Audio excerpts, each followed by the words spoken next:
به نام خداوند بخشنده و مهربان و درود و سلام بر یک و یکی شما دوستان. امیدوارم که هر کجای باشه تا صحت و خوشحال باشه. دوستان عزیز، هر یکی ما و شما میخواهیم که در رمضان ختم قرآن داشته باشیم. البته دوست داشتم که برای شما راهنمایی بکنم در این موضوع رو عنوان میدهیم ترتیب و راههای ختم کردن قرآن کریم در مدت‌های گوناگون. البته ختم کردن قرآن کریم با راههای گوناگون امکان پذیر است، ولی این وابستگی بر هر یکی ما و شما دارد، یعنی وابسته به مهارت خواندن هر یکی ما و شما می باشد. از این جهت می توان آن را موافق دوره معین، چه شماره صحیفه ها باشد، چه شماره سوره ها باشد و یا چه شماره پاره ها باشد و یا چه شماره عدد ساعت ها باشد، می توانیم آن را به این گونه تقسیم بکنیم. در اینجا من چند اصول و یا راه‌های معمولی ختم قرآن کریم را برایتان پیشنهاد میکنم. امیدوارم که برایتان کمک کننده باشد. دوستان عزیز، نخستین پیش از همه باید ما این را بدانیم که هر یکی ما و شما در خواندن قرآن کریم بین همدیگر فرق داریم. بعضی دوستان هستند که در خواندن قرآن خیلی مهارت زیاد دارند و برخی ها هستند که مهارتشان میانه است و یک گروه دیگر هم است که با هر سبب، چه سبب زبانشان باشد یا اینکه فکر و تدبرشان در قرآن باشد و یا اینکه عذر دارند که نمیتوانند قرآن را با چنین سرعتی بلند بخوانند و البته متاسفانه یک گروه دیگر هم هستند که هنوز نمیتوانند کلام الله را بخوانند.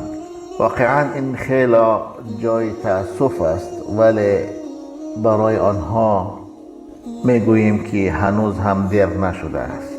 کوشش بکنید خواندن قرآن را یاد بگیرید.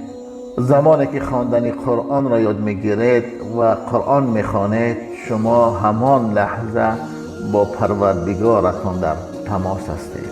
امروز توسط تلفن شما با چقدر دوستانتان در علاقه میبرایید، در تماس میبرایید. پس قرآن وسیله است بین شما و پروردگارتان که با آن تماس میگیرید همراه پروردگارتان. یک لحظه فکر بکنیم که در یک روز چند مراتبه ما با پروردگارمان در علاقه میبراییم. البته شما وسیله علاقه بین دوستان، بین عائله را تلفن میدانید، ولی رابطه بین شما و خداوند این همان قرآن است. اگر اینکه با قرآن دست زدی و قرآن خواندی، علاقه شما در علاقه برآمدگی هستین. دوستان عزیز، این را از یاد نبرانید. خب دوستان عزیز، همانطور گفتیم به طور معمول چند راه گوناگون را برایتان پیشنهاد میکنم. امیدوارم که این راه ها برایتان کمک کننده باشند.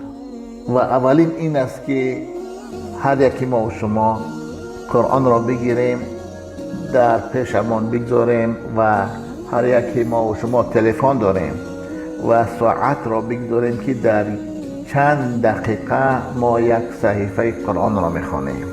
بعضی دوستان هستند که یک صحیفه قرآن را در 2 دقیقه میخوانند، بعضی ها هستند در 1 دقیقه میخوانند و برخی ها نیز هستند که در 3 دقیقه میخوانند، 4 دقیقه میخوانند، 5 دقیقه میخوانند. پس دوست عزیز، این در دست خود شما است که شما در چند دقیقه یک صحیفه را به حد میانه و مراعات تجوید میخوانید.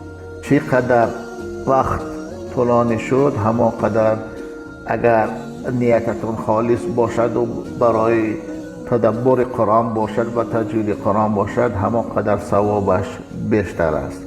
از این رو دوست عزیز، انتخاب وقت در دست خود شما است و وابسته به مهارت شما میکند. اگر وقت رو معین کردین که به طور مثال در 5 دقیقه یک صحیفه قرآن میخوانید به طور میانه، این بهترین است برای شخص خواننده. اگر میخواهد که در یک ماه قرآن را ختم بکند، پس برای آن لازم میشود که هر روز یک پاره قرآن بخواند.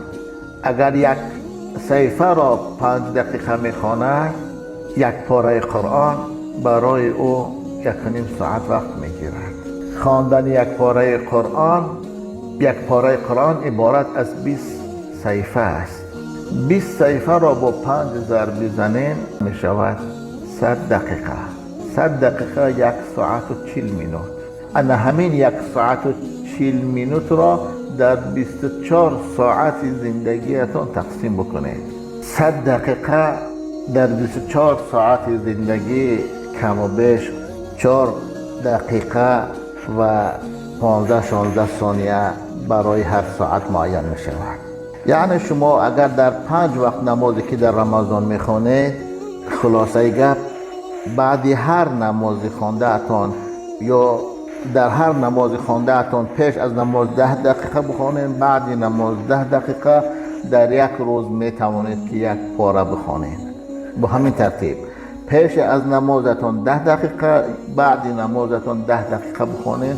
الکی شما میتوانید در یک روز یک پاره قرآن بخونید. با این ترتیب شما میتوانید که در ماه رمضان قرآن را ختم بکنید. همون 20 دقیقه که برای یک نماز میتهین، 10 دقیقه پیش از نماز و 10 دقیقه هم بعد از نماز، شما میتوانید اون را انتخاب بکنید که پیش از نماز بخونید یا بعد از نماز بخونید. چرا؟ وقت برای شما معلوم است که شما کی وقت دارید برای خودتان. 5 وقت نماز 20 دقیقه‌ای در یک ماه یک ختم قرآن. این ترتیب را خود شما برای خودتان معین میکنید که کی بخوانید. یعنی 1 ساعت و 40 دقیقه در 24 ساعت زندگیتان شما را به یک ختم قرآن میرساند.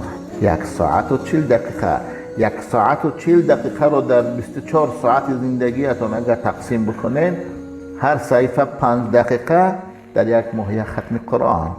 این چه نعمت است. فقط ترتیب تنظیم وقت مهم است برای شما که وقت رو تنظیم بکنید، در هر نماز 20 دقیقه بخونید.